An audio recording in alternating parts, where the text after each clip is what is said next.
Distraction risk and shiny object has never been so strong. You've just got all of these ideas, but where do you focus the time and attention to? Because we know we've only got so much bandwidth in our day or week to be able to work in the business. People want clarity of what it is that they should be focusing on and what it is that they need to do themselves to get the business further down the path. Cash flow isn't the problem, your inaction is the problem. And doing a cash flow forecast isn't going to solve the problem, it will give you the insight to then go, I need to go and solve this. We have just finished up a number of business planning sessions with clients that have used us for business planning over a 12-month window and 90-day period as well. And there are some clear themes that keep coming up in these sessions that we're about to run you through. Mate, they have been absolutely enjoyable. And it's good to start and crank back into them. And I say crank back into them because we have noticed a bit of a lull, but I'm excited that business owners are feeling optimistic about their futures and wanting to get control about what they're doing and where they want to go. And my word, over the ones that we've done, there's some themes.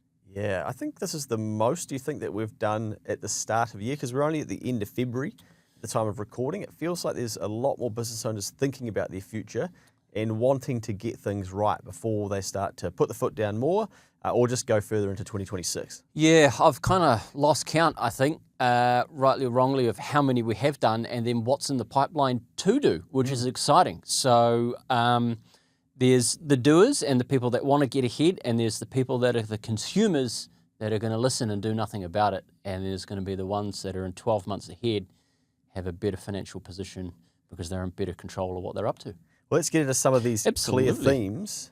And one of those for me, mate, this is a little bit flimsy, but it often comes up in these sessions where people want clarity of what it is that they should be focusing on and what it is that they need to do themselves to get the business further down the path. Yeah, but my sense, clarity always does come up. And I think as business owners, and there was kind of a similar theme in one of the sessions where we all know as business owners, there's just high frequency shit. I mean, maybe it's just me, but it's just zzz in the old lid, and you've just got all of these ideas, but where do you focus the time and attention to? Because we know we've only got so much bandwidth in our day or week to be able to work in the business, because typically with SME businesses, we've got to be quite intentional about where we spend our time.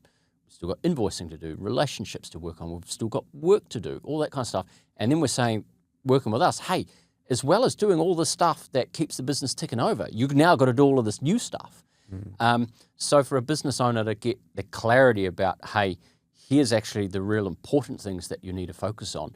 Yes, what you're thinking about is good, let's park that, but actually let's rank this stuff and go, over this 12 months time, this is a really clear theme about what we're going to try and achieve. And in each quarter, we'll break the back of this and go, right, you just need to focus on this, bed it in, do it well, and then come back, let's check in, and we'll go again.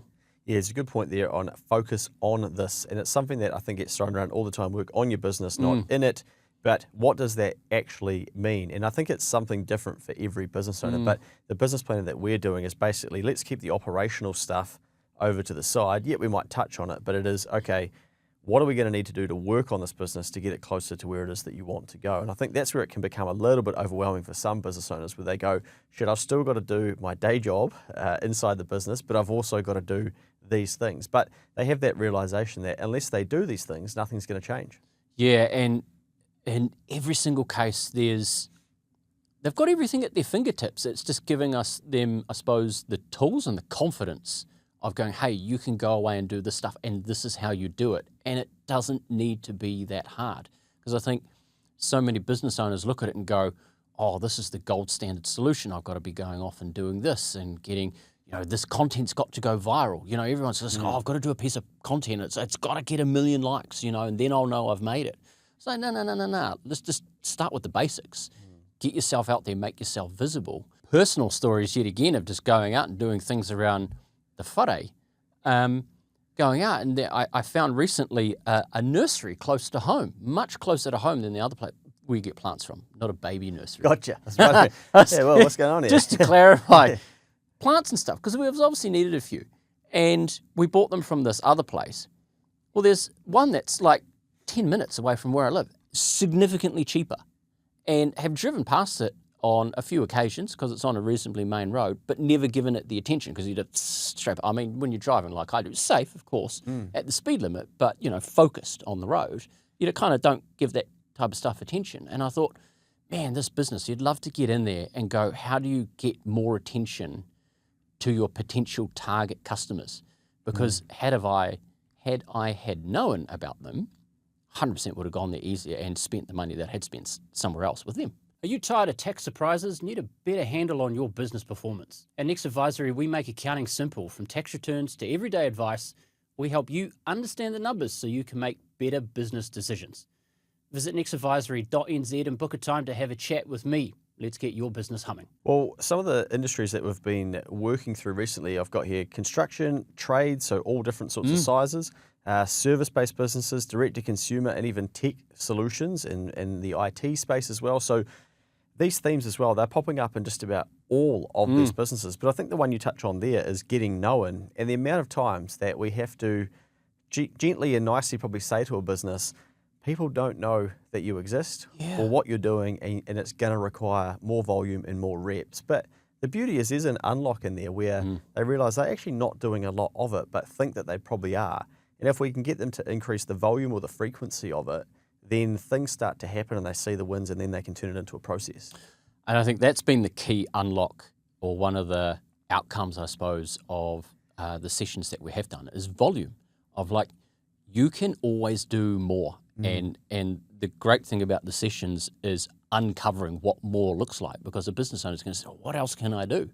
And then by the time us two get together and sit down with a business owner, it's just like, let's understand what this business is about and then absolutely shake the shit out of it and see what drops out. And it still astounds me to this day, previous customers and previous trading patterns and history and just the insights that can be gained from what you've done in the past to go, this can help shape how I approach a marketing campaign or what I'm going to talk about in a particular month, or just re-engaging with somebody about going, oh, hey, look, you've had this for 2 years. Do you need something coming back in touched up on it?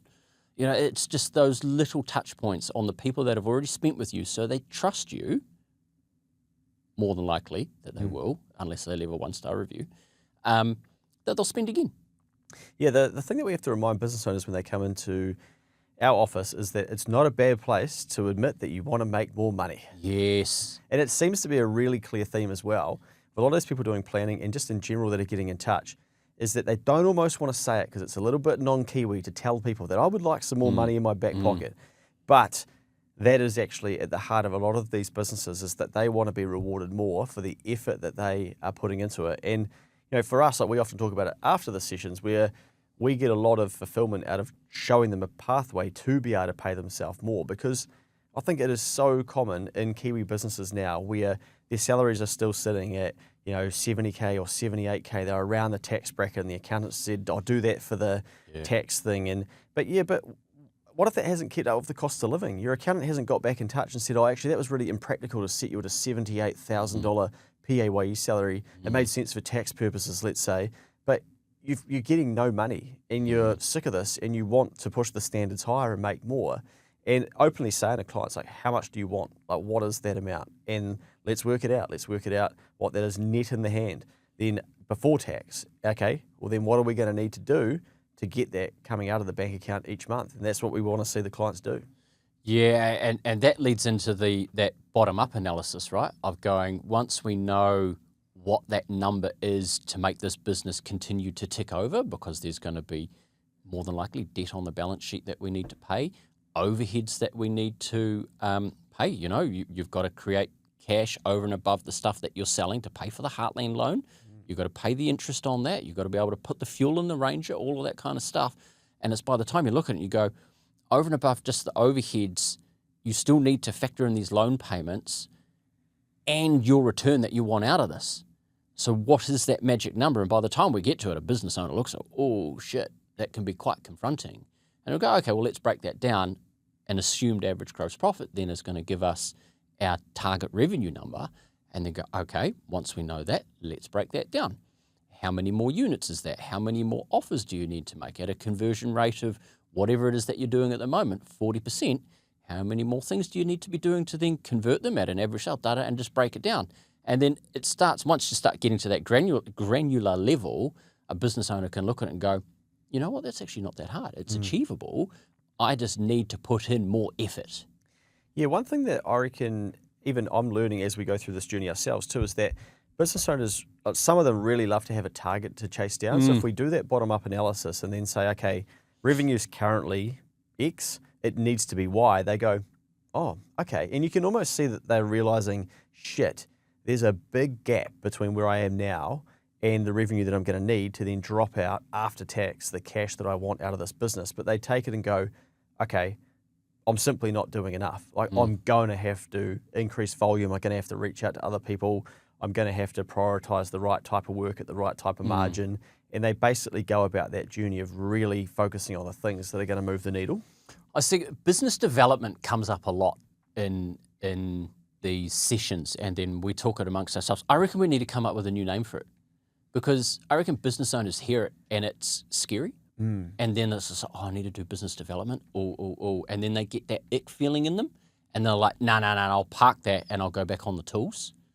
And it's just like, your business development, but actually it's business investment. We're investing time now to increase the value of the asset that ultimately one day you are going to sell. And the business owners that we've worked with recently are very clear that at a point in time, they're going to want to sell these businesses and cash out. And it's just like, well, okay, broadly, this is how a business is valued. So now we actually need to start to think about these metrics as well and working towards building the asset to a saleable condition that's generating something consistently that you know you're going to get the return out of it at the moment tax-free. Well, maybe we could rename the old business development to, there's something I learned at university, mate, and it's the GSMFS technique. Now, yeah, Massey University taught me this. It's part of my accounting and business studies, and it actually stands for get some more fucking sales. That's what the GSMFS technique is. I'm trying to read that upside down. GSMFS. I'm just like, wow, what the, okay. What, Yeah, Massey good University? Shit, well, it could stand for anything, but yeah, Massey Uni, great university, mate. One of the leading universities in the country, ranked 88 out of 100, I think it is, internationally. Not sure. Shout out. Shout out, yeah. I know, they just got kicked out of the alumni. But I think that's honestly it. Sometimes we have to say to clients, okay, we can use wanky titles and corporate stuff and business development. You're right. It's like, guys, we need to get some more sales. Yeah. And sometimes that's why often we get attention and marketing. We say you need to get known. Like people don't know you exist. We think that they do because we overinflate our importance in our minds. And for the amount that we do and the volume of content and stuff, and then people, if I bump into them and say, oh, accounting practice, and oh yeah, even people in our industry, oh yeah, what's it called? Oh, Next Advisory. Oh, yep. And you think, okay. But they don't even know who we are. So it's like, okay, we've still got work to do. Yeah, yeah. But I think I bet you if we said that we were from like an account, HBO. Yeah. Oh, yeah. Yeah, they do the faxes and the disbursements or something. Yeah. My uncle uses them. Yeah. But I think that's, sometimes as simple as the advice needs to be for people that they need to accept, you're going to need to sell some more stuff. However, because increasing sales has definitely been a theme for a lot of these sessions, but it is selling the right things. I knew you were going to say that, 100%. Holy moly, because distraction risk and shiny object has never been so strong. And we're still going to do that Bloomin' Business is Boring podcast. Got onto a tangent already.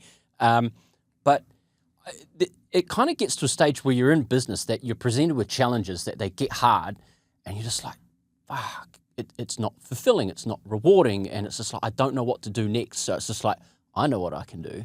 There's something shiny and twinkling over in this corner. I'll go and give this a little bit of a tickle. I'll give it a scratch, maybe a sniff, and see what happens. And it's just like, it's starting to show a little bit of a return. I'll give it a little bit more of a scratch and see what happens. It's like, whoa. Let's not scratch this thing too much because we're going to neglect something that's over here. That is the foundation of the business that you've worked so hard to build. This is the asset. This is the income generating thing. Let's actually get the foundation right and fix some stuff here. We'll just give you the guidance and the confidence of those next steps around just sell some more fucking shit.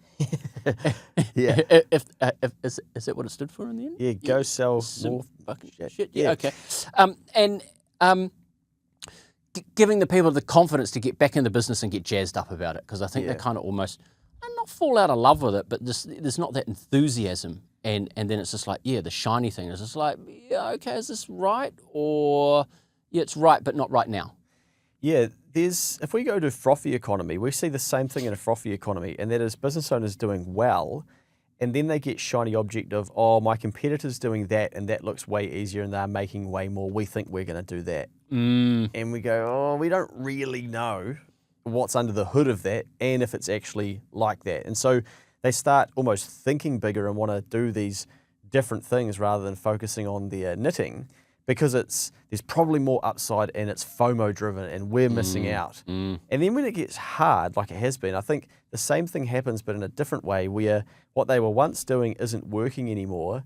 And so then they get really pissed off, and then they see somebody else doing something and think, okay, maybe we should be doing it that way, without understanding any of the strategy, any of the tactics, how it's come to be, how long they've been working on it, and they think, oh, maybe we'll have a little play with that. And sometimes we have to ask these business owners, if your actual thing was easier, would you be looking at doing this?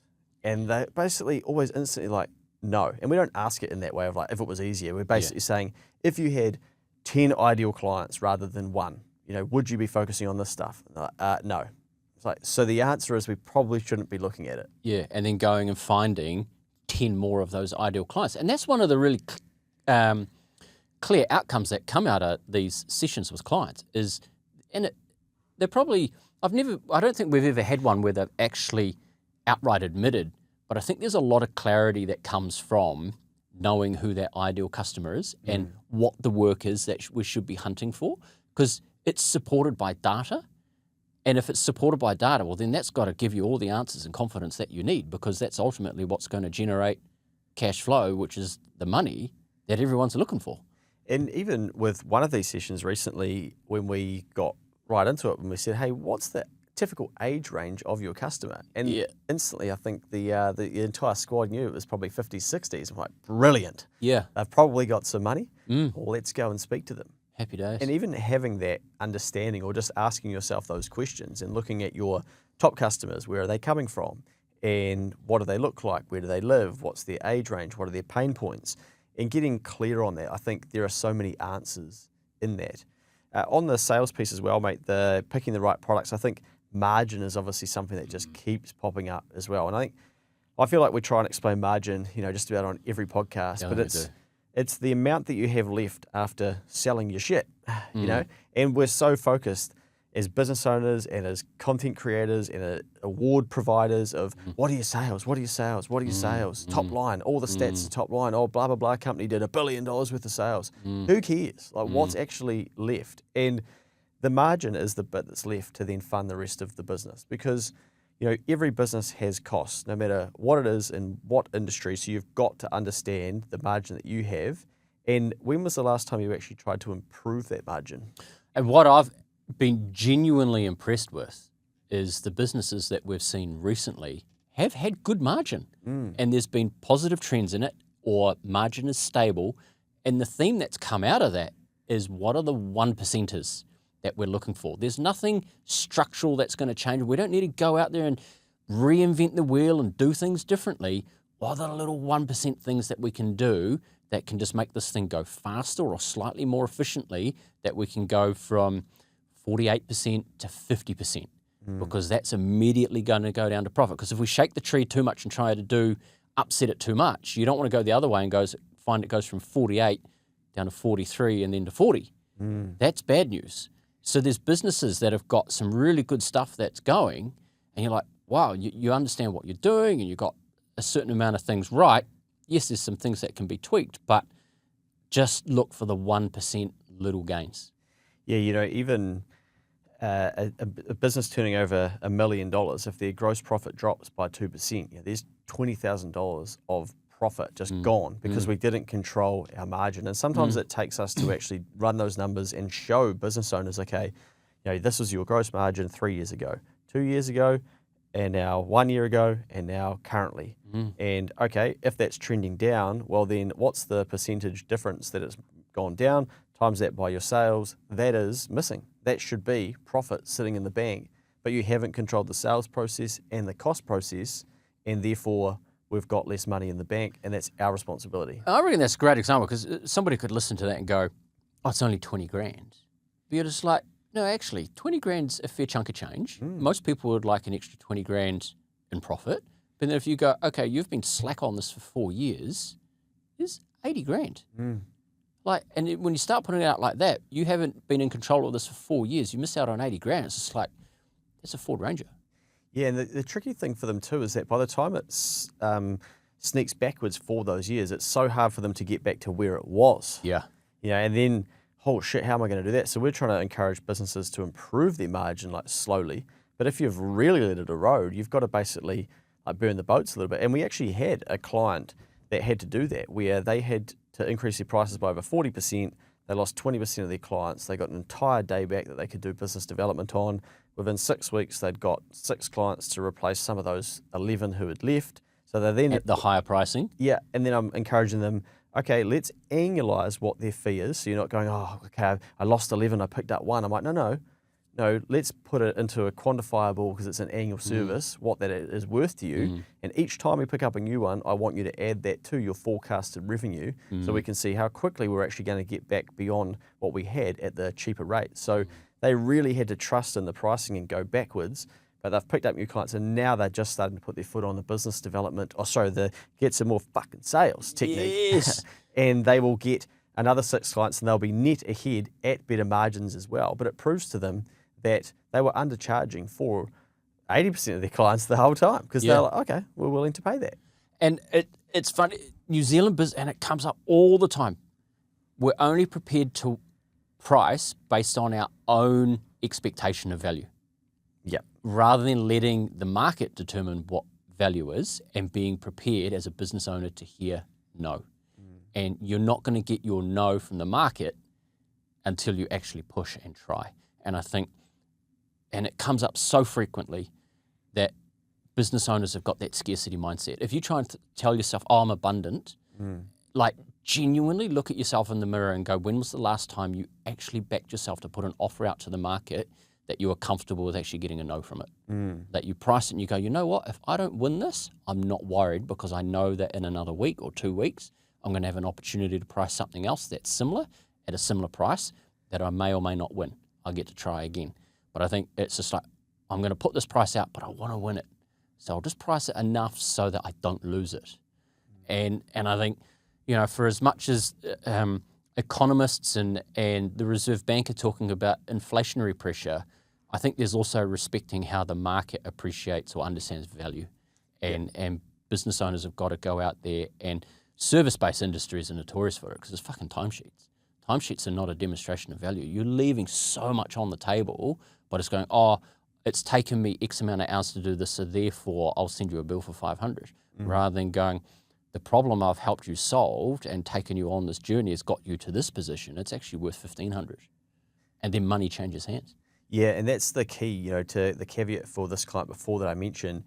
Their email out to their current client base was very well written, and it was explaining how come they were going to have to price that, hint, hint, blame it on the advisor that came along and said that this isn't going to work. Oh, nice. But I'm like, we need to articulate value, and also going forward, when people ring you and you say, this is my pricing, I'm like, you're going to, not just this is my pricing, this is what we do, and then this is the pricing. So let's go value first, and this is the pricing. You're already going to have clients that are paying it. Therefore, these people inquiring, if they don't want to pay it and you've articulated the value, either you haven't done a good enough job or they're buying on price. So we can fix the first one, we can't fix the second one. Yeah. So let them go if they don't want to. And I reckon that's where Chazza, for people that are listening to this, I don't know how to do this. Chazza, ChatGPT. I just heard somebody call it Auntie ChatGPT the other day. I was like, oh, hey, Auntie, give us the answer. I thought that was quite funny. But anyway, like you can chuck that into ChatGPT and go, look, help me articulate the value by coming from the point of view of like solving the customer's problems. Because I think so many people are just like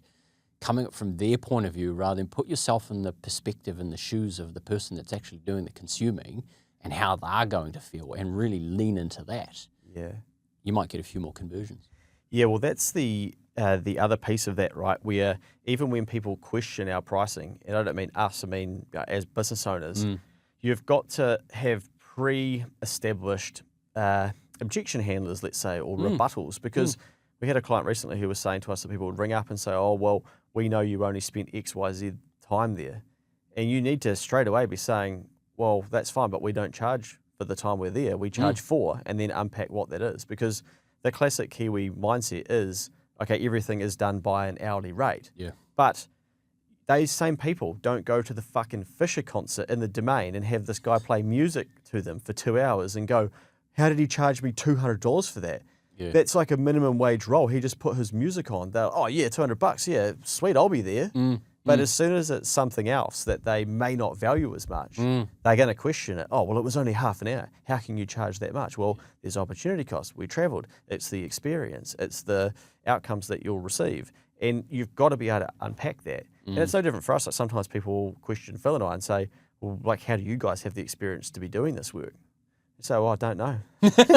Imagine if we just said that. And, oh, yeah, good question, mate. Well, listen, they're probably going to go, oh, we're not paying for this. Yeah. And sometimes I say, well, go and have a read of the Google reviews and call me back in 5, mate. Yeah, exactly. Yeah. But you've got to, I think you've got to steel yourself into understanding your value. And like Phil says, use ChatGPT to like test you and say, hey, ChatGPT, have a go at me. You know, make me understand my value. What do I need to be thinking about? Coming back to the money piece is really the cash flow part of it, which we haven't really spoken about too much. But a common theme for business owners is still, and it doesn't surprise me, but it kind of does, despite all the content that we put out, no one's doing any cash flow planning. Yeah. Like, why am I still surprised that something so simple is still not being done, but all the answers are in there? And no, I won't go there. No, I won't. But of just simply creating a spreadsheet, Excel, Google Sheets, whatever it is, and it's just simply over a few months. It doesn't need to be a year or even a few weeks. Just do something rather than nothing, because you don't want to get to a position in 4 or 6 months' time and find you've run out of money, and with a little bit of planning, you could have seen that 4 months in advance and then done something about it, because it is preventable. It's solvable, because you can go and sell some more fucking shit. I was just trying to put my shoes in myself in the shoes of someone who doesn't want to do it. I reckon, A, it's probably confronting. 2, maybe it's hard for them. It's not for us, right? But I reckon, thirdly, it doesn't actually fix the problem. It doesn't. And that's where, for us, we can do it to then go, oh, we have a problem, and we'll show you the problem, and here's what you're going to have to do to fix it, which is basically what you just said. Exactly. Shit. And that's the outcome. Like we always say, cash flow is the outcome. Like, you've got a cash flow problem in your business because it's an outcome, because you haven't gone out and sold some more fucking shit. Yeah. Like, that's seriously it. Like, there is something that is not working well in your business, and it's not necessarily sales related. It could be tied up on the balance sheet. There's a whole heap of different reasons, and we've done content on it till the cows come home. But there's something not working in your business. And for as long as you continue to ignore what is not working in your business, you will have a cash flow problem. Cash flow isn't the problem. Your inaction is the problem. And doing a cash flow forecast isn't going to solve the problem. It will give you the insight to then go, I need to go and solve this. And God, there's so many levers that we can talk about.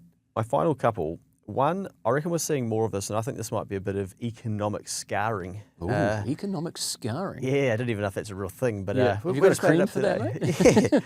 That because people got so beat up through the pandemic and the recession, there's a lot more people saying to us, I just want to have a buffer of cash. Yes. It's really common, eh? Yes. Which I kind of rate, but it's interesting that then on the other side, we have to constantly try and teach people about cash flow. And it's like, do we just get the buffer so that we don't have to do the cash flow planning or understand the margin and all the other things? But people obviously want a sense of security, and that seems to be a new goal that's coming up a lot more. Whereas in a frothy economy, it was, how much of this money can I take out?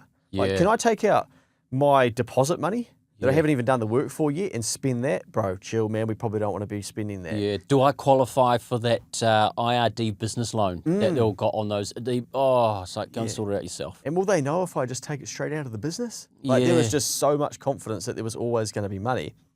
Now we're on the other side where I think people are going, you know what, I want to have some cash. I kind of like it as a goal because it's really boring, but also the downside to it, sometimes it's really unfounded. It's, normally it's, I want 100 grand. No matter how big or small the business is, especially if they're sort of turning over $1 million plus, it normally becomes like 100K. Yeah. just because it's a round figure, that makes complete sense. Then we start unpacking why. When was the last time you needed 100K? Yeah. Have you ever had a $100,000 overdraft? Challenging it, it's, not sure. The other classic answer that I like, 3 months of working capital.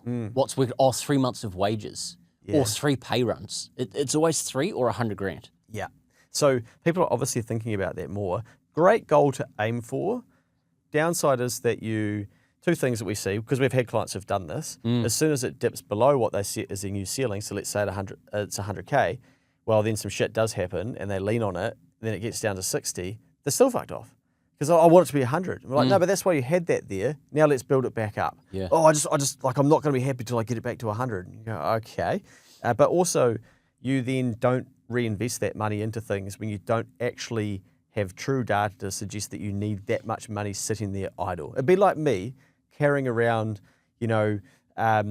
petrol in the back of my Tesla. Like, is that the best place for that? I mean, if I'm going to burn the thing down, potentially I need it. Fuck, that's good. But it's like, that's a wasted resource sitting there because you're not going to, so you might as well give that to someone that's going to use that resource. Yeah. There's I don't know what the psychological piece is of having the set it, let's say the $100,000 that you're sitting there, because it's just like, why is $100,000 the right amount? Like you say, it's psychological more than likely. And then going, the opportunity cost of not deploying that cash in the business, it's so hard to put a price on because you could have used that to then go and help unlock get some more fucking sales piece. But no, we just want to play it safe because we want the 100 grand. And the challenging questions that we put to clients when they start saying some stuff, and it's just like, what are you worried about? How long have you been in business? And they might say, however long, short time, long time. Well, has that ever happened? No. What's the risk of that ever happening? Or what would need to happen for that to happen? And then they start and they're going like, yeah, I'm overthinking this. And it's just like, yeah, probably you don't need $100,000. And I guess for people listening to this, if you're in business, we've seen cash flow on a spectrum in terms of people that will run their business on the smell of an oily rag, robbing Peter to pay Paul in terms of creditors. They'll lean on the bank of IRD and just absolutely suck it dry. And then you've got businesses that are way on the other end of the spectrum and they've got all the bank accounts you could possibly want. They've got their PAYE packed away for next month, their GST, their income tax, the holiday pay account being built up for summer next year. There is just buckets of cash and it's just like, whoa, you guys are prepared. You've never actually had to lean on a disaster kind of thing. That's cash that you could use to pay down some debt or to go and invest in hiring somebody that you know you need to hire or to take out personally to feel like you're being rewarded for all the effort and risk you're taking on. Yeah, because to even stack 100K in a shit hits the fan account, which again, we're not saying not to do it, but really it's 150 because you're going to have to do it with after-tax profit, again, as we always bang on about. So you're going to have to carve off, let's just use rough math, 50K for tax to then have 100K. Yeah. So you're going to make 150K profit to then put 50 aside to then have the 100. Yeah. So the other point too is that we will then say to clients sometimes, okay, well, if you didn't have 100 grand set aside and those bad things that may happen do happen, what would you do? Oh, well, I'll be able to get some money from this. I've got some savings set aside personally. I could probably access some debt. You go, well, you've already solved it. You've already solved it. You just want to solve it in a different way. My final one, mate, and we'll get out of here, is that there's still a really clear theme that people want an outsider's perspective, which I love. And I think that's what we can do because we have experience looking over all sorts of different business owners, doing different things, trying different things. There's still that big element of, hey, what's what makes a business like good? What's how do we know we're doing well? How does this compare to your other clients? How does this? What's a better margin that I should be aiming for? And a little bit of that comparison piece. But I think it boils down to business owners want to know like if they're doing well or if they could be doing better. Yep. Most of the people who approach us, they're aspirational, so they're probably chasing a bit more. And sometimes we have to say, like point blank to a business owner, like you're doing really well here. Like, you've got a good business, and they go, oh, it's like a weight, off their shoulders where they realize, okay, I've actually got a good thing here. Now I just need to fine tune a little bit. Yeah. Now that is the exciting thing where you can sit across the table from somebody and actually look them in the eye and say, you know what, you've got actually a really good business here. You're turning over $1 million. Like, do you know how many businesses turn over $1 million in New Zealand a year? And they got no idea. It's like, and you're profitable, and you've got some cash in the bank, and your GP is actually consistent. It's not variable. It's just like, you're ticking some basic boxes. You'd be surprised the amount of business owners that aren't. Because you've got a really stable foundation, we don't need to go and address any of this kind of stuff to be able to get the business in a shape to be able to grow it. We can just go straight to growth and start and spend the time on go and sell some more fucking shit. Well, if you want to know if you're doing well, of course, you could work directly with us, or you could go and check out the latest podcast that we did as well to get you started on whether you are doing well. Search that out.